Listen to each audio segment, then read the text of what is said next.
حضرت عمیر بن سعد رضی اللہ تعالیٰ عنہ ننھا بچہ ہے، چھوٹا سا بچہ. ان کے چچا جلاس بن سوید یہ اس ننھے عمیر بن سعد کو حضور اکرم صلی اللہ علیہ وآلہ وسلم کی بارگاہ میں لے جاتا. وہ ننھا عمیر بن سعد حضور کا خطاب سنتا. اس 3-4 سال کی عمر کے بچے میں حضور اکرم صلی اللہ علیہ وسلم کا پیار پیدا ہو گیا، حضور کی محبت پیدا ہو گئی، حضور کا عشق پیدا ہو گیا. ایک دن وہ چچا جلاس بن سوید وہ خود حضور اکرم صلی اللہ علیہ وسلم کا خطاب سننے کے لیے نہیں گیا، بچہ چلا گیا. بچے نے قیامت کا منظر سنا. حضور اکرم صلی اللہ علیہ وآلہ وسلم نے اپنے فصیح کلام میں، فصیح زبان میں قیامت کا منظر بیان کیا. بچہ حضور اکرم صلی اللہ علیہ وسلم کا آواز سننے کے بعد جب گھر آتا ہے تو خوشی کے مارے فوراً اپنے چچا سے ملاقات کرتا ہے اور چچا سے کہتا ہے میرے چچا جلاس بن سوید، آج آپ محروم رہ گئے. آج حضور اکرم صلی اللہ علیہ وسلم نے قیامت کا ایسا منظر بیان کیا ہے کہ قیامت کا سارا منظر میری نگاہوں کے سامنے ہے. اب اس کا یہ چچا جلاس بن سوید یہ ازلی بدبخت تھا، یہ منافق تھا، اس کے دل میں نفاق تھا، لیکن یہ اپنے بھتیجے کو حضور اکرم صلی اللہ علیہ وسلم کی بارگاہ میں اکثر لے جایا کرتا تھا. بچے نے کہا کہ ہے میرے چچا، آج حضور اکرم صلی اللہ علیہ وسلم نے ایسا خوبصورت خطاب کیا، آج آپ اس سے محروم ہو گئے. اس بدبخت چچا جلاس بن سوید نے کہا اگر محمد سچے ہیں تو ہم گدوں سے بھی گئے گزرے ہیں، اگر محمد سچے ہیں تو ہم گدوں سے بھی گئے گزرے ہیں. وہ حیران ہو گیا کہ میرے اس بھتیجے کے دل میں حضور اکرم صلی اللہ علیہ وسلم کا اتنا پیار کیسے پیدا ہو گیا. تو اس نے جواباً یہ کہا اب اس بھتیجے کا واقعہ سنیں اور دعا کریں کہ اللہ عز و جل ہماری اولادوں کو بھی ایسی وفا دے دے، اللہ ہماری اولاد کو بھی یوں ہی وفادار بنائے حضور اکرم صلی اللہ علیہ وسلم کا. وہ بچہ کہتا ہے میرے چچا، مجھے نہیں پتا تھا کہ تو منافق ہے، مجھے نہیں پتا تھا کہ تو حضور کا غدار ہے، مجھے نہیں پتا تھا کہ تو حضور کا دشمن ہے.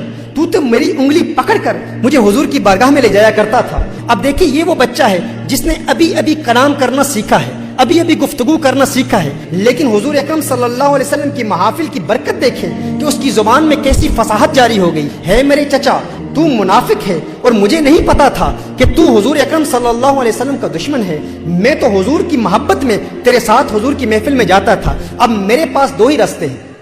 ایک راستہ یہ ہے کہ میں حضور کو اطلاع نہ دوں، خاموش ہو جاؤں اور حضور کو کچھ نہ بتاؤں، اور دوسرا یہ ہے کہ میں حضور سے وفاؤں کا اظہار کرتے ہوئے حضور کی بارگاہ میں حاضر ہو کر حضور کو بتا دوں کہ تو منافق ہے. اب جلاس بن سوید نے کہا تو جو چاہتا ہے کر لے، جسے چاہتا ہے بتا لے، تو ایک چھوٹا سا بچہ ہے، تیری بات کون سنے گا، تیری بات کو کون تسلیم کرے گا، کون تیری بات کو مانے گا.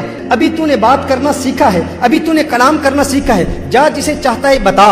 وہ بچہ جاتا ہے، حضور اکرم صلی اللہ علیہ وسلم کی بارگاہ میں حاضر ہوتا ہے اور عرض کرتا ہے یا رسول اللہ صلی اللہ علیہ وسلم. اب ذرا تخیل باندھنے کی کوشش کریں، چشم تصور سے اس منظر کو دیکھنے کی کوشش کریں. وہ بچہ حضور اکرم صلی اللہ علیہ وسلم کی بارگاہ میں حاضر ہو کر عرض کرتا ہے یا رسول اللہ صلی اللہ علیہ وسلم، آقا میں اپنے چچا سے بیزار ہوں، میں اپنے چچا سے بیزاری کا اعلان کرتا ہوں. حضور اکرم صلی اللہ علیہ وسلم نے ارشاد فرمایا ہے عمیر بن سعد کیا بات ہے ننھے کیا بات ہے، کیوں بیزاری کا اعلان کرتا ہے. اس نے کہا یا رسول اللہ صلی اللہ علیہ وسلم، میں اپنے چچا کے پاس گیا اور بڑی خوشی سے چچا سے کہا کہ آج حضور کا خطاب اتنا خوبصورت تھا، لیکن میرے چچا نے جواباً کہا کہ اگر محمد سچ کہتے ہیں تو ہم گدوں سے بھی بدتر ہیں، وہ تو آپ کا گستاخ ہے. حضور اکرم صلی اللہ علیہ وسلم نے فوراً صحابہ کرام علیہ رضوان کو بلایا. میرے آقا صلی اللہ علیہ وآلہ وسلم نے ارشاد فرمایا ہے صحابہ تمہارا کیا مشورہ ہے، تم کیا مشورہ دیتے ہو؟ اور مشورہ کرنا یہ میرے آقا صلی اللہ علیہ وآلہ وسلم کی سنت ہے. حضور نے فرمایا ہے صحابہ تم مشورہ دو، تم بتاؤ. یہ چھوٹا سا بچہ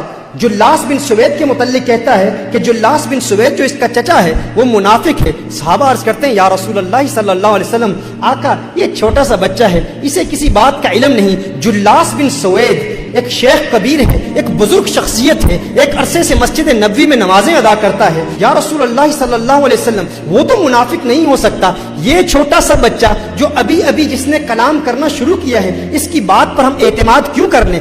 امت کی تربیت کے لیے اور مشورے کی سنت کو جاری کرنے کے لیے حضور اکرم صلی اللہ علیہ وسلم نے صحابہ کرام علیہ رضوان کے مشورے کو قبول کر لیا اور حضور اکرم صلی اللہ علیہ وسلم خاموش ہو گئے کہ ہم اس کی گواہی کو ابھی قبول نہیں کرتے، لیکن اس کی حکمت کیا تھی؟ جب اس ننھے سے عمیر بن سعد نے دیکھا کہ حضور اکرم صلی اللہ علیہ وسلم اور صحابہ کرام علیہم رضوان نے میری بات کو سنا نہیں، تو میرے احبا غور کریں اور دل سے دعا کریں، دل سے اللہ کی بارگاہ میں التجا کریں کہ اللہ ہماری اولاد کو بھی ایسی وفا دے دے۔ اس بچے نے اپنا دامن، اپنی جولی کو اللہ کی بارگاہ میں یوں پھیلا دیا اور آسمان کی طرف دیکھتا ہے۔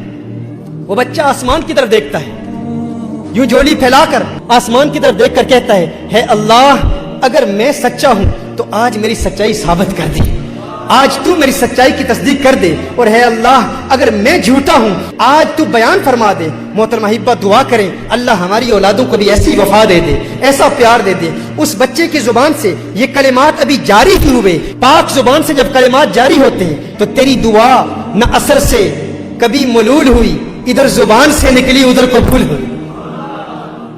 بچے نے دعا کی، اسی وقت آسمان سے جبریل امین نازل ہوتے ہیں، جبریل امین نازل ہوتے ہیں۔ سورہ توبہ کی یہ آیت نازل ہوتی ہے۔ جب بچے نے کہا یا رسول اللہ صلی اللہ علیہ وسلم میرا چچا منافق ہے، ادھر جلاس بن سوید نے بھی قسمیں کھانا شروع کر دیا، یہ بچہ کچھ نہیں جانتا، یہ میرا بھتیجا جھوٹ بول رہا ہے، میں نے حضور کے متعلق ایسا کچھ نہیں کہا، میں نے کوئی گستاخی نہیں کی۔ تو جبریل آئے اور سورہ توبہ کی یہ آیت نازل ہوئی۔ اللہ نے ارشاد فرمایا یحلفون باللہ ما قالوا ولقد قالوا کلمۃ الکفر، یہ جو جلاس بن سوید قسمیں کھا کھا کے کہتا ہے کہ میں نے حضور کی توہین نہیں کی، ہاں اس نے توہین کی ہے اور یہ ایمان لانے کے بعد کافر ہو چکا ہے۔ حضور اکرم صلی اللہ علیہ وآلہ وسلم پر جب یہ وحی نازل ہوئی تو میرے آقا صلی اللہ علیہ وسلم نے فوراً اس ننھے عمیر کو اپنے قریب بلایا۔ میرے آقا صلی اللہ علیہ وسلم نے اس سے لاڈ کیا، پیار کیا، اور میرے آقا ارشاد فرماتے ہیں تو کیسا خوش بخت ہے، تو کیسا خوش قسمت ہے، تو یہاں پر گواہیاں دے رہا ہے اور تیری گواہیوں کی تصدیق کے لیے جبریل امین ساتوں آسمانوں سے نازل ہو کر دنیا میں آتے ہیں اور اللہ کی وحی نازل ہوتی ہے۔ محترم احبہ جب آپ اپنے بچوں کو اس عمر میں یہ واقعات بتائیں گے تو آپ کے بچوں کے دلوں میں حضور اکرم صلی اللہ علیہ وسلم کی وفا پیدا ہوگی۔ بچوں کو بتائیں ہے میرے بیٹے اگر میں حضور اکرم صلی اللہ علیہ وسلم کا وفادار نہ رہا، اگر میں نے حضور اکرم صلی اللہ علیہ وسلم سے غداری کی تو تیرا مجھ سے کوئی تعلق نہیں، اور اگر تو حضور اکرم صلی اللہ علیہ وآلہ وسلم سے غداری کرے گا تو میرا تجھ سے کوئی تعلق نہیں۔ یہ محبت کا تعلق، یہ پیار کا تعلق، اس کی بنیاد کیا ہے؟ حضور کا پیار ہے۔